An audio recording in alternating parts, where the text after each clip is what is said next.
I typed out a really long Facebook message that I thought was really relevant, and I was afraid that most people wouldn't actually read it. So I figured what I would do is do a short video of me reading it, and that would allow people to be a little lazier and read this, and I'd still get the message out there.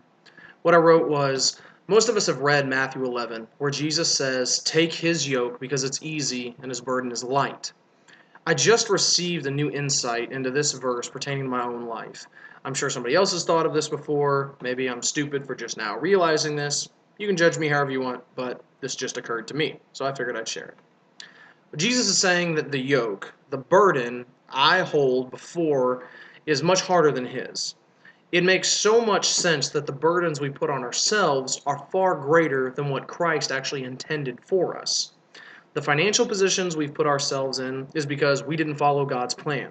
The work burden we bear in both our livelihood, meaning the jobs that we hold, as well as how we volunteer, that burden is too great because we are doing what we think Christ wants instead of what he actually asks of us. We might not know what he asks of us because we might have never asked him what he wants us to do. Our marriages are too difficult because we burden ourselves with the ideas and the ideals of this world instead of the God-focused relationship we should seek.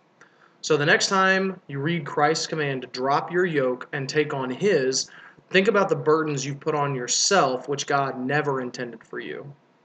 Again, somebody else probably thought of this a long time ago. Maybe I'm dense and just now realizing this, but as I just reread that those Matthew 11 verses, it just occurred to me that the reason Christ's burden is so much lighter, and the reason he's asking us, imploring us to take on his burden instead of the one that we currently bear, is because the burden that he gives us, that he has planned for us, is built exactly for us. He knows exactly how much we can stand, exactly how much we can take.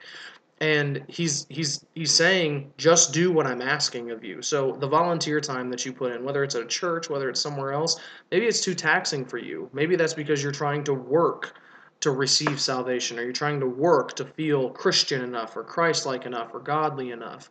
In your marriage, maybe you're focused on all the wrong things. I know I've done that so many times, too many times.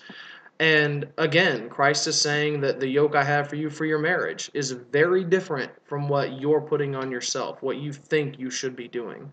So read that Matthew 11 verse again, that Christ says, take on his yoke. It's much easier than what we have for ourselves. And when you read that, just think, what have I put on myself? What have I decided I need to do? What have I decided I need to accomplish? What have I put on myself that is burdening me, that is difficult for me to bear? And as a Christian, just turn to Christ and ask him, what should I get rid of? What should I do differently? What am I doing wrong that I can't carry this? Again, in our finances, I come back to that if we're financially strapped and we're doing all that we can, and if there's something that can be cut out of our budgets, maybe we're not giving our tithes so Christ can't bless us. There's just so many areas in our life that we're doing what this world is trying to tell us is the right thing, which we know with absolute certainty is completely different than what Christ has intended for us.